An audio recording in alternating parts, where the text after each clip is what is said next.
नमो अरिहन्ताणं नमो सिद्धाणं नमो वायुज्ञानं नमो वज्रायाणं लोये सर्वसाहं मङ्गलं भगवान् वीरो मङ्गलं गौतमो गणी मङ्गलं कुन्दकुन्दार्यो जैनधर्मोऽस्तु मङ्गलम् सर्वमङ्गलमाङ्गल्यं सर्वकल्याणकारिकं प्रधानं सर्वधर्माणां जैनं जयतु शासनं जैनं जयतु शासनं नमयोनिजिनं वीरं अनन्तवर्णानदंसनसहावं भोक्षामिणीयं सारं केवली शुद्ध केवली भणिदम्।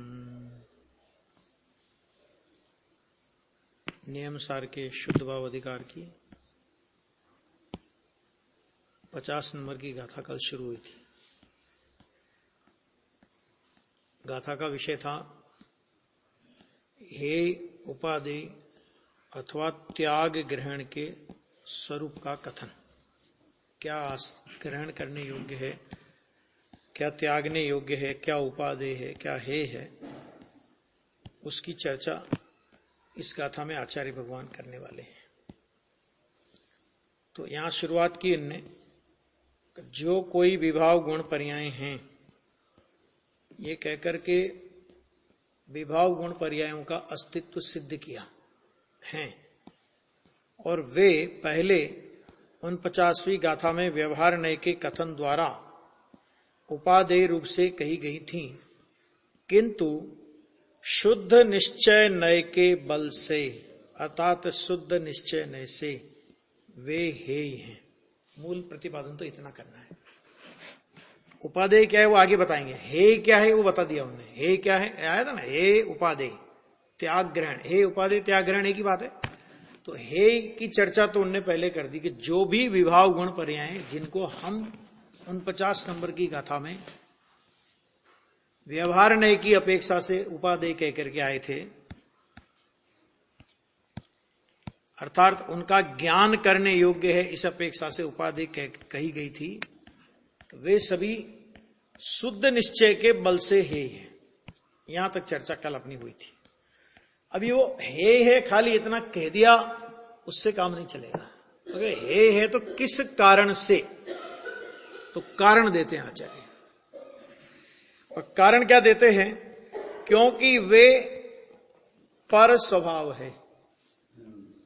क्योंकि इधर स्व स्वभाव कौन है, जब वो पर स्वभाव, आप उनको पर स्वभाव है इसलिए हे कह रहे हो, तो उपादेय कौन होगा, स्व स्वभाव उपादेय होगा। सीधा सा इसके हिसाब से अर्थ करेंगे ना अपन कि भाई पर स्वभाव है तो स्व स्वभाव उपादेय।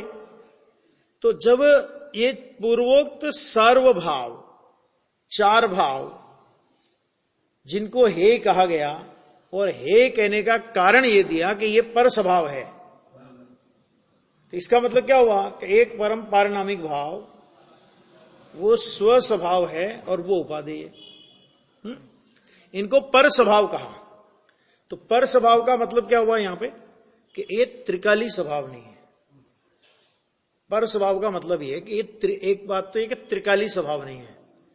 अब इनकी थोड़ी सी विश्लेषण करें तो औदैक भाव मलिन है, उपसम क्षोपसम आंशिक निर्मल है, क्षायिक भाव सर्वथा निर्मल है, सर्वथा शुद्ध है। लेकिन इनमें कोई भी नित्य शुद्ध नहीं है, निरपेक्ष नहीं है, कर्म के सद्भाव अभाव की अपेक्षा वाले हैं, अनादि अनंत नहीं है।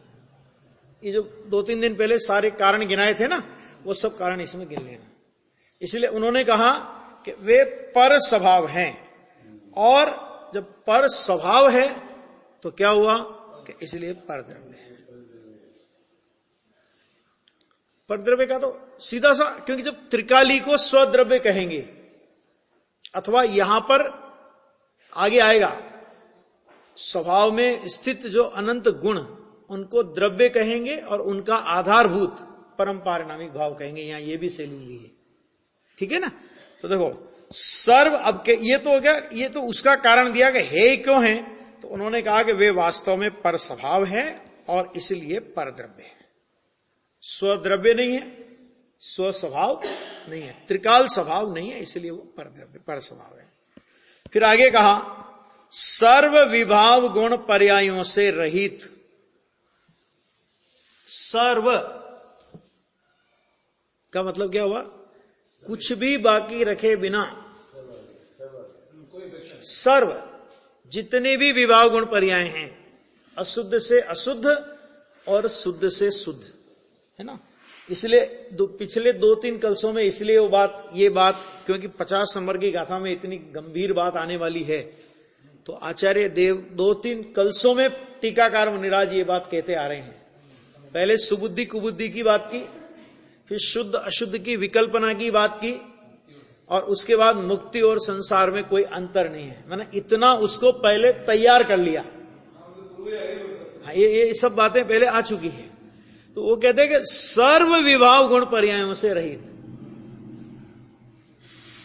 और सर्व विभाव गुण पर्याय कही तो कोई बाकी नहीं बची। जैसे छठी गाथा में कहा प्रमत्त अप्रमत्त नहीं, जो एक ज्ञायक भाव है। तो प्रमत्त अप्रमत्त नहीं का मतलब क्या है? कौन सी पर्याय बाकी बची? प्रमत्त और अप्रमत्त में कोई पर्याय बाकी नहीं बची, कि वो नहीं है जो एक ज्ञायक भाव है ना, कि वो ना तो प्रमत्त है और ना तो अप्रमत्त है। तो इसी तरह यहां पे कहा सर्व विभाव गुण पर्यायों से रहित। विभाव का अर्थ होता है विशेष भाव, निरंतर परिणमने वाला परिणाम, उत्पाद व्यय की धारावाही परिणति, उत्पाद व्यय ऐसी निरंतर चल रही है। तो एक समय का परिणाम, उसमें अशुद्धता का व्यय होता है, शुद्धता उत्पन्न होती है, शुद्धता उत्पन्न होती है, फिर उसका व्यय होता है, और शुद्धि की वृद्धि रूप परिणति उत्पन्न होती है।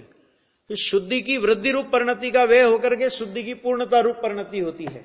यानी अशुद्धता शुद्धता, शुद्धता की वृद्धि शुद्धता की पूर्णता, अल्पज्ञता और सर्वज्ञता, ये सारे भेद विभाव गुण पर्याय में जाते हैं। त्रिकाली स्वभाव में ऐसा कोई भेद नहीं है।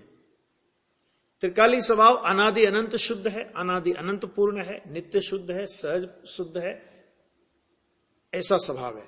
तो वो कहा उससे रहित, गुण पर्यायों से रहित, शुद्ध अंतः तत्व स्वरूप स्वद्रव्य, वो क्या है? उपादेय है। 2 लाइन, बात तो छोटी सी है बिल्कुल। स्वद्रव्य उपादेय है, परद्रव्य उपादेय नहीं है। परद्रव्य में क्या लेना कि 4 विभाव स्वभाव को परद्रव्य में लिया, क्योंकि वे पर स्वभाव हैं, इसलिए वो परद्रव्य है। यहां सर्व विभाव गुण पर्यायों से रहित शुद्ध अंत तत्व स्वरूप जो स्वद्रव्य, शुद्ध अंत तत्व स्वरूप, देखो बहिरंग शुद्धता, शुद्ध अंत तत्व स्वरूप है ना। संवर निर्द्रा मोक्ष की शुद्धता, उपसम क्षोपसम और क्षयिक भाव की शुद्धता, वो शुद्धता तो है, लेकिन अंत तत्व रूप शुद्धता नहीं है। कैसी शुद्धता है वो? बहिर्तत्व, जीवादि बहि तत्वों का, जीवादि 7 बहिर्तत्व कहा था कि नहीं कहा था? तो वो प्रकट शुद्धता है, वो बहिर्तत्व है, और नित्य शुद्ध है, वो अंत तत्व है। अवलंबन के योग्य नित्य शुद्ध अंत तत्व होता है, कभी भी प्रकट शुद्धता अवलंबन के योग्य नहीं होती। क्यों नहीं होती? क्योंकि वो तो अवलंबन लेती है। पर्याय का स्वरूप अवलंबन लेना होता है, पर्याय अवलंबन दे नहीं सकती। क्यों नहीं दे सकती? क्योंकि वो खुद एक समय का जीवन लेके आती है। शुद्ध हो तो भी, क्या शुद्ध हो तो भी पर्याय अपना स्वरूप थोड़ी बदलेगी। शुद्धता और अशुद्धता, ये तो उपाधियां हैं पर्याय की। पर्याय का स्वरूप क्या है? एक समय की अवस्था का, माने अवस्था का स्वरूप क्या है? चिद विवर्तन की ग्रंथियां, 80 नंबर की गाथा प्रवचन सार, चिद विवर्तन की ग्रंथियां, अन्वय के व्यतिरेक, है ना। एक समय के काल परिमाण की मर्यादा वाला होने से परस्पर में अप्रवक्त एक पर्याय दूसरी पर्याय को नहीं देखती। क्यों नहीं देखती? कि पूर्व पर्याय का व्यय, उसका नाम उत्तर पर्याय का उत्पाद है। तो एक पर्याय दूसरे पर्याय को नहीं देखती। तो एक पर्याय दूसरी पर्याय को आधार दे, एक पर्याय दूसरी पर्याय को सहारा दे, एक पर्याय दूसरी पर्याय में कुछ भी अतिशय पैदा करे, ऐसा नहीं होता। बोला जाता है संस्कार डालो, ये करो वो करो। संस्कार कोई पूर्व पर्याय के संस्कार अगली पर्याय में नहीं आते, समझा गया? अगली पर्याय स्वयं संस्कारित होकर के निकलती है। वो पर्यायों की क्रम धारा चल रही है। तो पर्यायों की क्रम धारा में उत्तर पर्याय में जो संस्कार हैं, तो पूर्व पर्याय में जो संस्कार हैं, अब उत्तर पर्याय में मान लो वैसे संस्कार आए, तो पूर्व पर्याय के कारण नहीं आते, समझा क्या? पूर्व पर्याय की शुद्धता उत्तर पर्याय में नहीं आती। उत्तर पर्याय में माना अगली पर्याय में शुद्धता का उत्पाद अपने षटकारक की योग्यता से स्वयं होता है।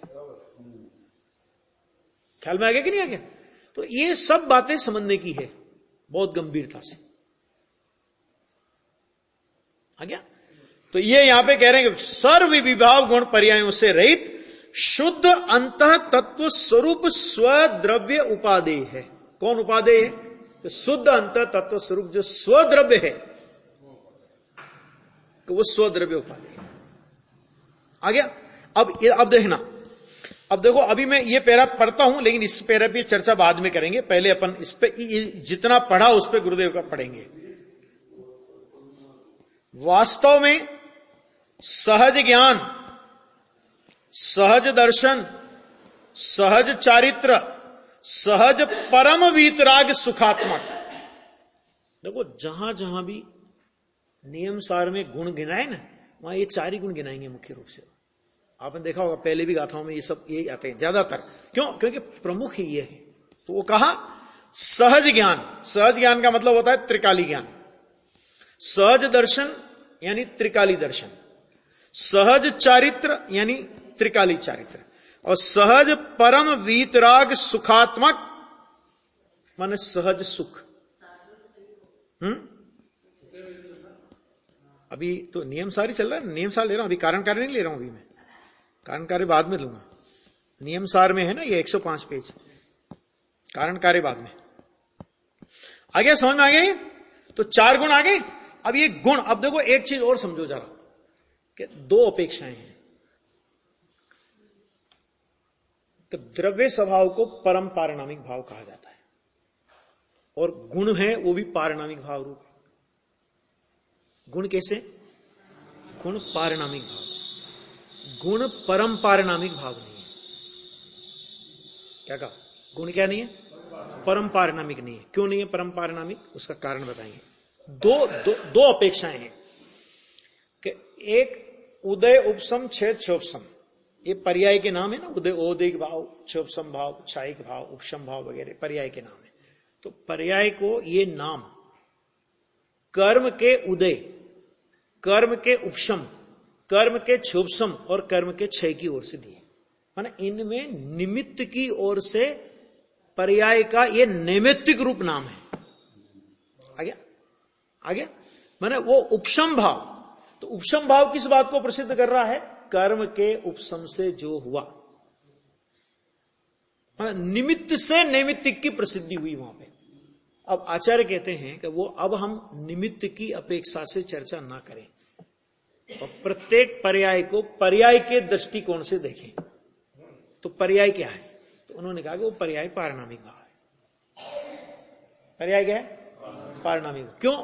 क्योंकि वो कर्म सापेक्ष नहीं देख करके आप उसको कर्म निरपेक्ष देखो, तो पर्याय को पारिणामिक भाव कहा। जब पर्याय को पारिणामिक भाव कहेंगे तो द्रव्य स्वभाव को क्या कहना पड़ेगा? परम पारिणामिक। एक बात। दूसरी बात, अनंत गुण है।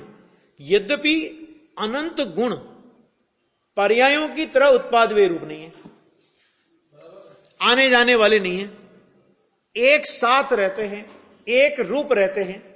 सब गुण अपने अपने में रहते हैं, द्रव्य के साथ अभेद रूप से रहते हैं। लेकिन द्रव्य के साथ अभेद रूप से रहने पर भी, द्रव्य के साथ अभेद रूप से रहने पर भी वो द्रव्य के भेद हैं। आ गया? विशेषताएं हैं, वो द्रव्य की विशेषताएं, तो वो भेद रूप हुआ।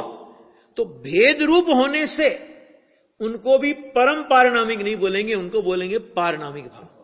और जब इन अनंत गुणों का पिंड अभेद जो त्रिकाल द्रव्य के साथ त्रिकाल रहते हैं, पर्याय तो एक समय आती है जाती है, आती है जाती है, आती है जाती है, गुण तो हर समय रहते हैं ना। जैसे द्रव्य अनादि अनंत है, ऐसे गुण भी अनादि अनंत है। और पर्यायों को तो हम निरपेक्ष कहते हैं अपेक्षा से, पर्याय निरपेक्ष होती नहीं है।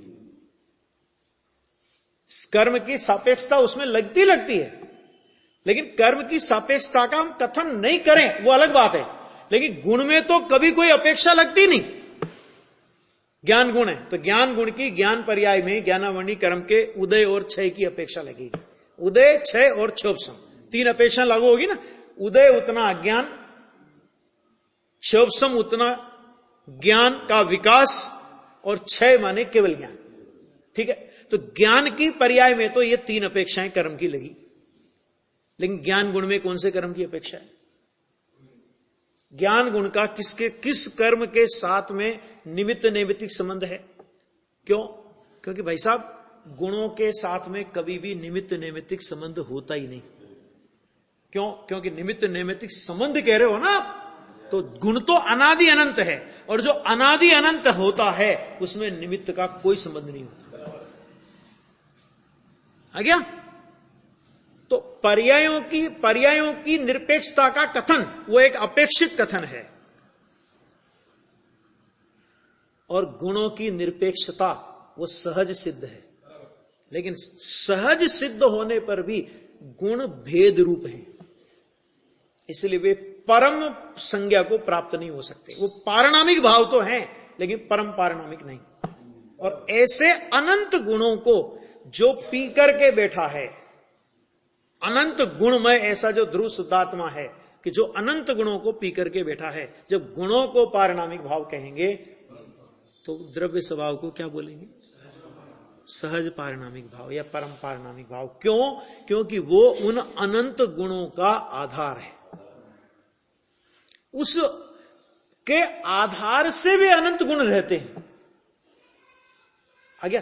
द्रव्य के आधार से गुण रहते हैं ना, गुणों के आधार से। देखो, हालांकि प्रवचन सार में तो ये भी बोला कि गुण किसे कहते हैं? जो द्रव्य को प्राप्त करते हैं अथवा द्रव्य द्वारा प्राप्त किए जाते हैं। वहां अलग बात है, वहां अलग विवक्षा है। वहां गुणों से द्रव्य की सिद्धि होती है। तो जिसके द्वारा सिद्धि हो वो आधार, सुनना जरा बात को, और जो जिसकी सिद्धि हो वो आधे। तो इस अपेक्षा से गुणों को आधार, ये भी शैली आपको मिलेगी प्रवचन सार में। लेकिन वहां दूसरी विवक्षा है। वहां पर यह विवक्षा है कि वो गुण द्रव्य को साबित करते हैं। ज्ञान गुण जीव द्रव्य को साबित करता है। लेकिन वास्तव में जो द्रव्य और गुण की व्यवस्था है वो कैसी व्यवस्था है? कि द्रव्याश्रया निर्गुणा गुणा। गुण द्रव्य के आश्रित रहते हैं, गुण गुण के आश्रित नहीं रहते। क्या गजब की बात है। आ गया? इसलिए वो गुण नहीं, लेकिन द्रव्य जो है ना वो परम पारिणामिक भाव रूप है। बहुत अच्छा लिया है इसमें। देखो ये लिया वास्तव में सहज ज्ञान, सहज दर्शन, सहज चारित्र, सहज परम वीतराग सुखात्मक शुद्ध अंतः तत्व स्वरूप, शुद्ध अंतः तत्व स्वरूप। बाकी क्या हो जाएगा? बहिर्तत्व। समझ आ गया? अंतः तत्व स्वरूप। यहां इस स्वद्रव्य का आधार। अब यहां स्वद्रव्य का आधार, स्वद्रव्य माने यहां स्वद्रव्य माने द्रव्य नहीं। अब ये विशेषता है इसमें। क्या कहा? सुनना जरा। क्यों? यहां सहज दर्शन, सहज चारित्र, सहज दर्शन, सहज ज्ञान, सहज दर्शन, सहज चारित्र, सहज परम वीतराग सुखात्मक शुद्ध अंतः तत्व स्वरूप इस स्वद्रव्य का आधार। अब यहां जो स्वद्रव्य शब्द आया वो द्रव्य के लिए नहीं आया, वो गुणों के लिए आया। कभी कभी लगता है कि क्या जिनवाणी की ऊपर मतलब क्या ऊपर जो उपादेय आया वो द्रव्य के लिए आया, और यहां जो स्वद्रव्य शब्द आया वो गुणों के लिए आया। और उनका आधार, तो उनका आधार कौन? कि उनका आधार सहज परम पारिणामिक भाव लक्षण, अर्थात सहज परम पारिणामिक भाव जिसका लक्षण है। आ गया? ऐसा कारण समय सार है, यह है स्वद्रव्य। उपादेयभूत स्वद्रव्य यह है, कारण समय सार, है ना। अब कहां एक ही जगह द्रव्य शब्द का अर्थ क्या होता है क्या नहीं होता है, हाँ? ये गुरुदेव नहीं हो तो कौन बताए? ये बहुत अच्छी गाथा है ये। अब निकालो कारण कार्य, देखो जरा। इसके बाद कल याद दिलाना, आज टाइम हो जाएगा तो कल वचनामृत निकालना पड़ेगा। 353 या 253 नंबर का बोल है ये। 38 और 50 गाथा, यानी शुद्ध भाव अधिकार को पूरा समझना हो दृष्टि का विषय, तो शायद 253 नंबर का बोल है या 353, ये दोनों में कंफ्यूज है थोड़ा। तो वो बोल है, वो बोल के माध्यम से पूरा का पूरा विषय, इतना अपन ने जो शुद्ध भाव अधिकार में पढ़ा ना, 38 गाथा से शुरू करके 50 नंबर तक की गाथा तक अपन लोग आए, और उन्होंने एक बोल में सारा विषय समेट लिया।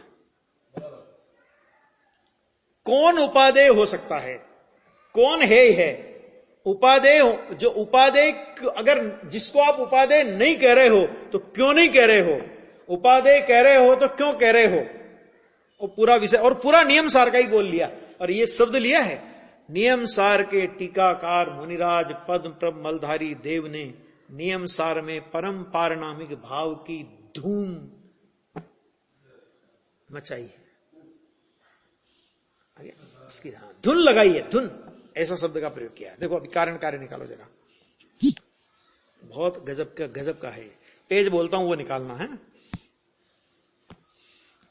पेज 366 लेना, इसमें 366 से 366 में एक पैराग्राफ है नीचे का, सबसे नीचे का पैरा, दूसरा पैरा, नीचे से दूसरा पैरा, बोल्ड में, किंतु सिद्ध निश्चय नय के बल से वे है ही है। किस कारण से? अब कारण देते हैं, क्यों है कि किस कारण से? क्योंकि वे पर स्वभाव है। ये चर्चा पड़ी थी ना अपन ने। अब इसका गुरुदेव श्री क्या स्पष्टीकरण करते देखो। आहा, गजब गाथा है। केवल ज्ञान, अपन लोग बोले ना ये बात तो छोटा मुंह बड़ी बात लगे, है ना। अब ये क्या कहते हैं? केवल ज्ञान, वह पर स्वभाव। शुरुआत कहां से की? राग से नहीं की, क्योंकि राग की क्या बात करें? जब केवल ज्ञान ही पर स्वभाव तो फिर राग की क्या बात करें? त्रिकाल स्वभाव नहीं, बस इतनी अपेक्षा से। पर स्वभाव क्यों कहा? एक विवक्षा, त्रिकाल स्वभाव नहीं, इसलिए पर स्वभाव, एक विवक्षा। आहा, राग, दया, दान, व्रत, भक्ति के परिणाम तो विकार पर स्वभाव है ही, उसकी तो बात ही नहीं करनी है, वो तो है ही, वो तो है ही। ऐसी बात है, कठिन बात है। आचार्य महाराज कहते हैं मैंने तो मेरे लिए बनाया है।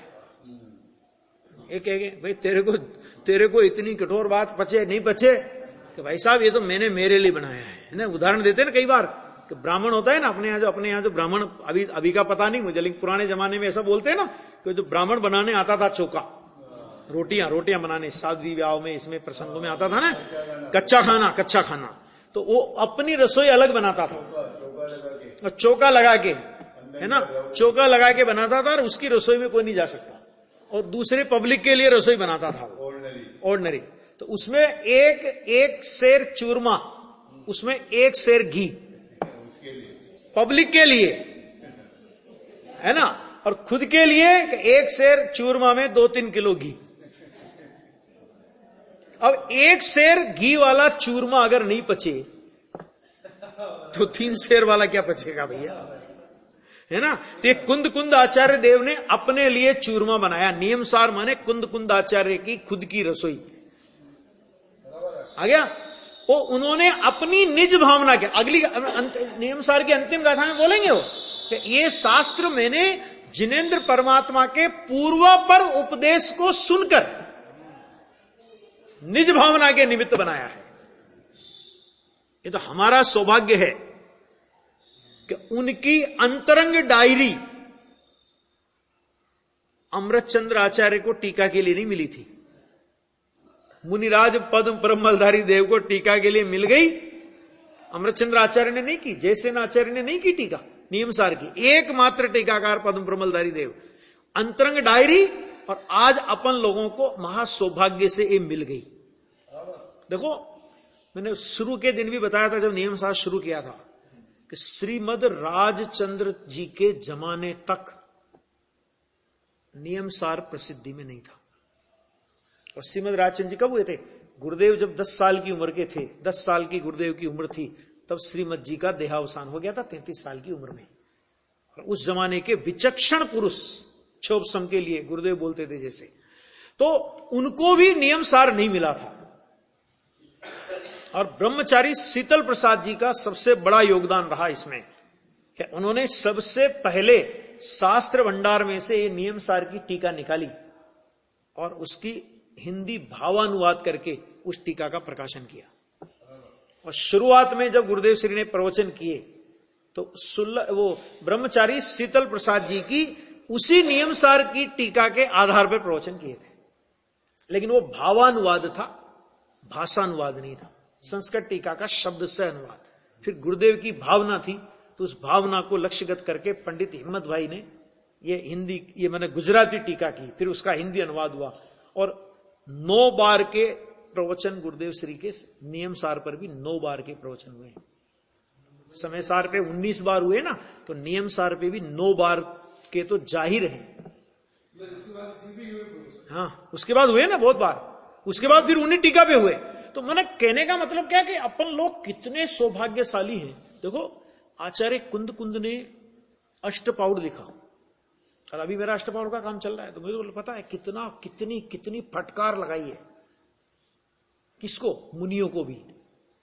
मुनि पद धारण करके तुम ये सब आचरण करते हो, ऐसा करते हो, वैसा कर, संबोधन बहुत अच्छे शब्दों से किया। हे महाप्रवर, हे महायश, ऐसे ऐसे शब्दों से तो संबोधन किया, और फिर जोर की फटकार लगाई।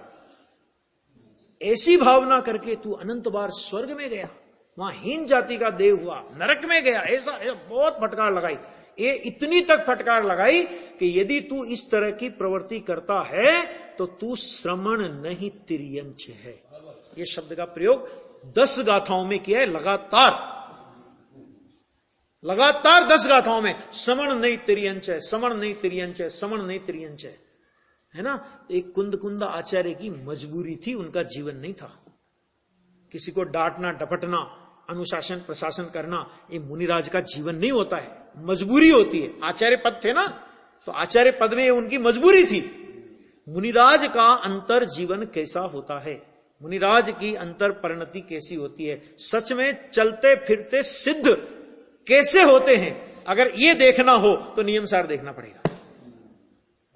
उसमें किसी की कोई चर्चा नहीं, कौन गलत आचरण कर रहा है, कोई सही आचरण कर, कुछ नहीं।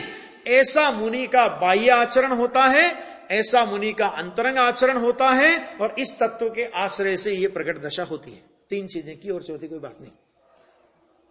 यह है मुनिराज का अंतरंग जीवन, है ना। इसलिए वो गुरुदेव बात कहे भाई मैंने तो मेरे लिए बनाया है, तू सुन, और तुझे बैठे तो बिठा,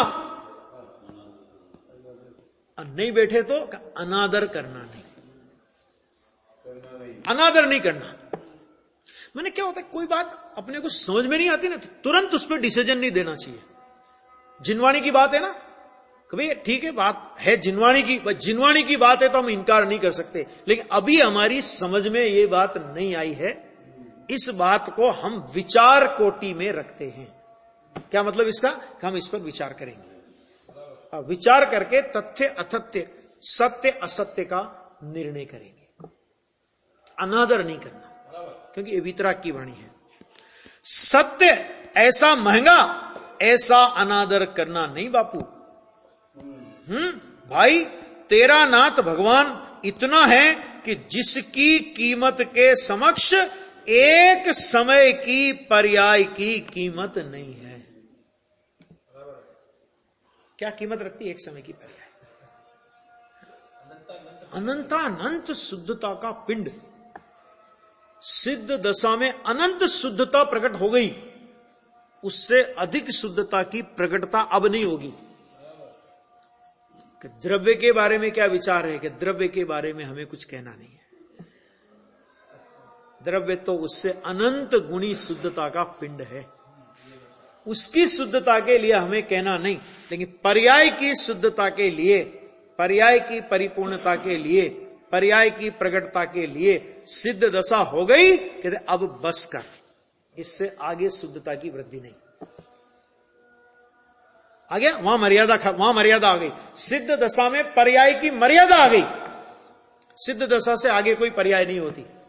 केवल ज्ञान में पर्याय की मर्यादा आ गई, केवल ज्ञान से आगे कोई पर्याय नहीं होती। कि द्रव्य स्वभाव की सामर्थ्य के बारे में कुछ कहना नहीं है। केवल ज्ञान की पर्याय जानती है कि द्रव्य स्वभाव का सामर्थ्य कितना है, ये कहना है। क्या कहना है? कि ये कहना है कि द्रव्य स्वभाव की सामर्थ्य कितनी है कि वह केवल ज्ञान की पर्याय जानती है। कहे तो केवल ज्ञानी परमात्मा भी नहीं सकते, जान सकते हैं, कह नहीं सकते, वचन की ताकत नहीं है। अरे जब केवली के वचन की सामर्थ्य नहीं कि स्वभाव का पूरा वर्णन कर दे, तो तू कौन से विकल्प में पड़ा है? वो यहां पे कह रहे हैं, देखो कीमत है नहीं। त्रिकाली ध्रुव की कीमत के समक्ष इस केवल ज्ञान की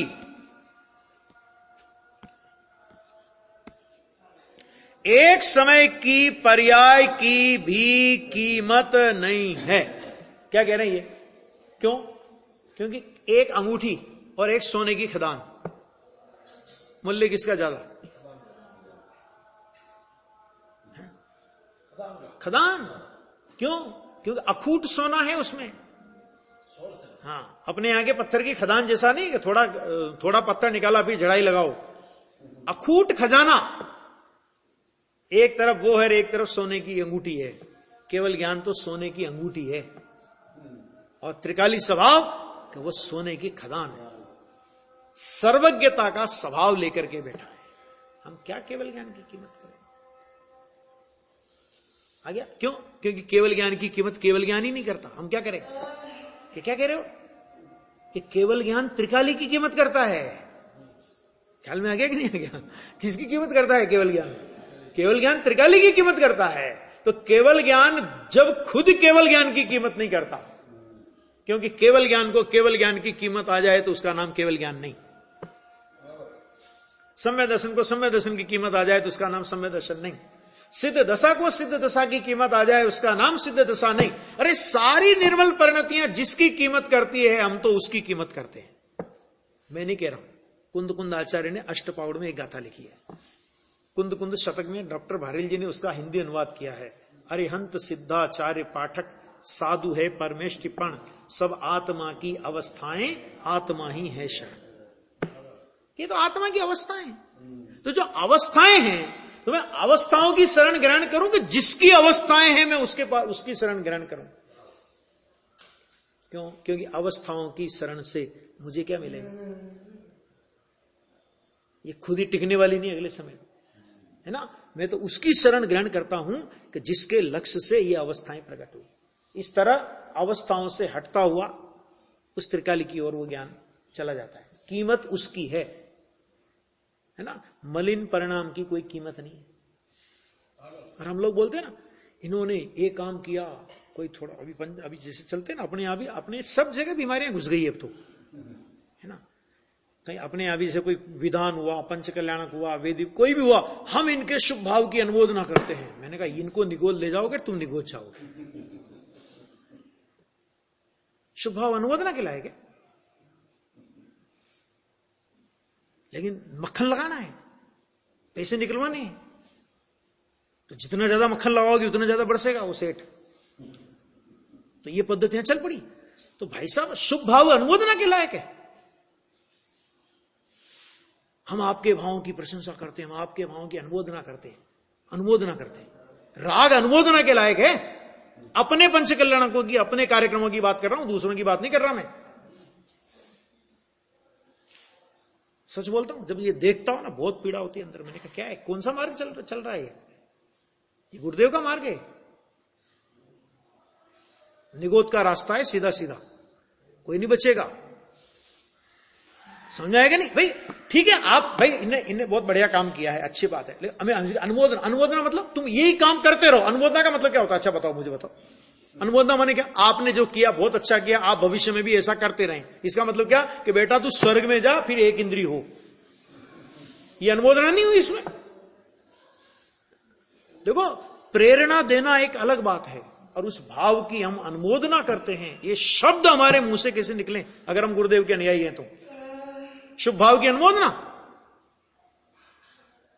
अध्यात्म की दृष्टि से देखें तो शुभ भाव भी परमार्थ से पाप है, तो पाप की अनुमोदना करोगे।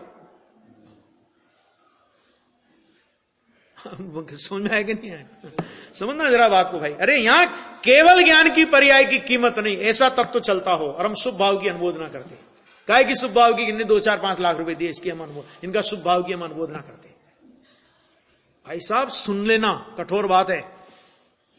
5 लाख रुपए, 10 लाख रुपए, 1 करोड़ रुपए देकर स्टेज पर तालियां बजवावे पुण्य भी नहीं है। संयम भैया, बहुत कठोर है बात। क्यों तालियां बजवा रहे हो ना तुमने तो काय के लिए दिया, तुमने नाम के लिए। पाप होगा, पाप, पुण्य भी नहीं बधेगा। दे नहीं दे कोई फर्क नहीं पड़ता। अभी मैंने वहां बड़नगर के पंच कल्याण में बोला था इस टाइप का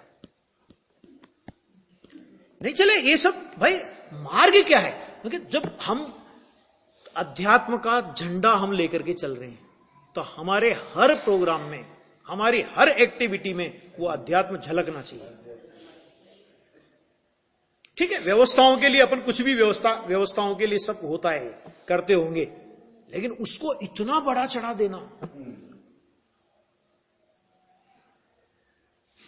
है ना।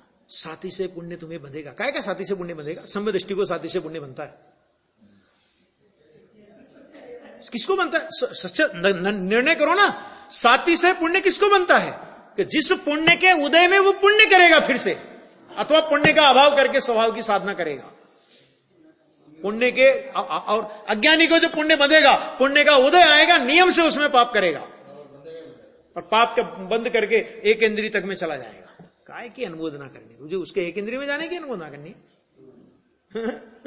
इसका वो जिसकी अनुमोदना कर रहे हैं ना, इसका मतलब क्या होता है? अनुमोदना, जिसकी हम अनुमोदना कर रहे हैं, हम ये चाहते हैं कि वो भाव, वैसी गति हमारी भी हो। अनुमोदना का मतलब ये होता है, तू कुएं में गिर रहा है, मैं तेरी अनुमोदना करता हूं, इसका मतलब क्या है कि तू गिर, मैं भी आ रहा हूं। नहीं सोचो जरा भैया, क्या है, बहुत अद्भुत है बात ये। हाँ, क्या कहते हैं यहां पे, उसकी कोई कीमत नहीं। वहां विवाद उठे कि गुरु की भक्ति आदरणीय योग्य नहीं, प्रश्न विवाद उठे, गुरु की भक्ति आदरणीय योग्य नहीं, देव की भक्ति, अरे भाई सुन, भक्ति करने योग्य नहीं। भगवान सुनने बापू, भक्ति का भाव आवे, भक्ति का भाव होता है, नहीं होता ऐसा नहीं। अरे सच्ची भक्ति ही ज्ञानी को होती है। और यही नियम सार में आचार्य लिखते हैं, भव भय का भेदन करने वाले इन भगवान के प्रति क्या तुझे भक्ति नहीं है? यदि नहीं है तो तू मगर के मुख में, मध्य समुद्र में स्थित मगर के मुख में पड़ा है। पहले तो मगर के मुख में, और मगर भी कहां? कि समुद्र के मध्य। भक्ति तो ऐसी उछलती है, लेकिन भक्ति ऐसे उछलती है, परंतु उसके साथ ही एक बात और होती है, परंतु वह त्यागने योग्य है। तो होती है तभी त्यागने योग्य है ना, होवे नहीं तो त्यागने योग्य क्या है? होवे तो भी त्यागने योग्य बोलेंगे कि नहीं? तो उछलती है, ज्ञानियों को उछलती है, उसमें क्या दम है? वह आश्रय करने योग्य नहीं है। भाव, शुभ भाव होता है, होने का निषेध नहीं। और बल्कि ये देखो, और कि चौथे गुणस्थान से छठे गुणस्थान तक तो बढ़ता हुआ शुभोपयोग होता है। जो है ही मानता है ना, उसका शुभोपयोग भी कोई विशिष्ट प्रकार का होता है, परंतु वह दुख रूप है। निर्णय इतना करना कि है दुख रूप है, और उसका अभाव होकर आनंद रूप दशा होती है। उसका अभाव होकर के आनंद रूप दशा होती है। द्रव्य स्वभाव का जो आनंद है, शुभ भाव, चाहे तो तीर्थंकर गोत्र बांधने का शुभ भाव हो। कौन सी बात करी? छोटी मोटी बात नहीं करी है ना, गुरुदेव है ना, छोटी मोटी बात क्यों करेंगे? तीर्थंकर गोत्र बांधने का शुभ भाव हो, परंतु वह दुख रूप है। क्यों भाई साहब? क्योंकि अगर दुख रूप नहीं होता तो बंधन क्यों होता? बंधन है ना, तीर्थंकर गोत्र का बंध। अरे सिद्ध चक्र विधान में 148 कर्म प्रकृतियों के दहन करने के अर्घ चढ़ते हैं, उसमें नाम कर्म की 43 प्रकृति में तीर्थंकर नाम कर्म प्रकृति दहनाए सिद्ध परमेष्टि ने नमः अर्घम निर्वपामिति स्वाहा। एक तरफ हम तीर्थंकर प्रकृति का भी दहन करने वाले सिद्धों को अर्घ चढ़ावे और फिर उसी में धर्म माने। कैसे बनेगी बात? समय सार में 148 कर्म प्रकृतियों के सन्यास की भावना को नचाता हूं, ये प्रकरण आया ना समय सार के सर्वविशुद्ध अधिकार में आया। अंत में ये वहां क्या शब्द का प्रयोग किया सुनो जरा। यह सब कर्म रूपी विश्व वृक्ष के फल, क्या शब्द का प्रयोग किया? कर्म रूपी विश्व वृक्ष के फल मेरे भोगे बिना ही छूट जाएं, इस शब्द का प्रयोग किया है। और उसमें एक एक प्रकृति का गिनाया। मैं ज्ञानावर्णीय कर्म की मैं मति ज्ञानावर्णीय कर्म प्रकृति को नहीं भोगता, मैं तो अपने सहज स्वभाव में मग्न रहता हूं। ऐसे करते करते जब नाम कर्म की प्रकृति आई ना, तो उसमें भी तीर्थंकर कर्म प्रकृति के फल को नहीं भोगता। आ गया सहज स्वभाव का। ऐसे एक एक में गिनाया। ये क्या करे इसका? देखो, परंतु वह दुख रूप है प्रभु, क्योंकि प्रभु आनंद स्वरूप है। आया भगवान आत्मा तो अनादि अनंत, ये ब्रह्मास्त्र है। अनादि अनंत, जहां भी त्रिकाल द्रव्य की सिद्धि करनी होगी ना, और जहां पर्याय मात्र को भिन्न बताना होगा, वहां अनादि अनंत। अनादि अनंत कहते सब बाहर हो गए। कोई अनादि शांत है, कोई सादि शांत है, कोई अनादि शांत है, सादि अनंत है, सॉरी अनादि शांत, सादि शांत, सादि अनंत, लेकिन कोई भी पर्याय अनादि अनंत नहीं। आ गया? तो अनादि अनंत अतीन्द्रिय आनंद की मूर्ति है। एक समय भी दुख और आकुलता जिसमें, एक समय भी दुख और आकुलता नहीं। आहा, और संसार की आकुलता, अरे समयांतर होकर निराकुलता प्रकट हो। अभी संसार की आकुलता चल रही है, एक समय में स्वभाव दृष्टि के बल पर निराकुलता प्रकट हो, परंतु वह भी पर्याय है। आ गया? आहा, त्रिकाली निराकुल आनंद के समक्ष नई प्रकट हुई अनाकुलता पर्याय, वह भी हेय है। क्या बोले? किस कारण से? क्योंकि वह पर स्वभाव है। आहा, गजब बात है। फिर लोग तो सोनगढ़ के नाम से कहते हैं कि व्यवहार उड़ाते हैं, व्यवहार से लाभ होता है, ऐसा नहीं कहते। अकेली निश्चय की बात ही करते हैं, उसे जचा हो ऐसा कहे। ऐसा आया एक बार की घटना, सच्ची घटना। एक आदमी था, बहुत माने गुरुदेव के टाइम की बात है, तो काफी टाइम रहा, सोनगढ़ रहा। और फिर उसने मतलब क्या होता है, जो अंदर की जो वासना होती है ना विपरीतता की, वो छूटती नहीं है। तो बोले साहब इतना टाइम हो गया, एक दिन भी आपके प्रवचन में व्यवहार की बात नहीं आई। गुरुदेव ने कहा कल आएगी, कल आएगी। तो दूसरे दिन वो सभा में सबसे आगे बैठा, क्योंकि आज तो व्यवहार की बात आएगी। आई ना। तो गुरुदेव ने क्या कहा, ज्ञानी को व्यवहार आता है लेकिन उसमें हे बुद्धि रखना, हे बुद्धि रखना, क्योंकि हे बुद्धि, जिसमें हे बुद्धि हो उसका नाम व्यवहार है। अगर उपादेय बुद्धि हो तो मिथ्या तो जाएगा, आगे नहीं आगे आए, व्यवहार होता है लेकिन उसमें हे बुद्धि रखना, उससे भेद ज्ञान करना। कि आ गई व्यवहार की बात, ले व्यवहार की बात भी आई तो कैसी आई, इससे भेद ज्ञान करना आ गया। जचा हो ऐसा कहे, जो जचा हो वह आत्मा, अर्थात कि जो अभिप्राय जचा हो वह तो आत्मा वैसा हो गया होता है, पर्याय में आत्मा ही वैसा हुआ हो, अब करना क्या उसे। ये बातें तो बहुत है। तो इस तरह ये आगे और इसकी चर्चा अपन करेंगे, बहुत मार्मिक बिंदु इसमें आएंगे।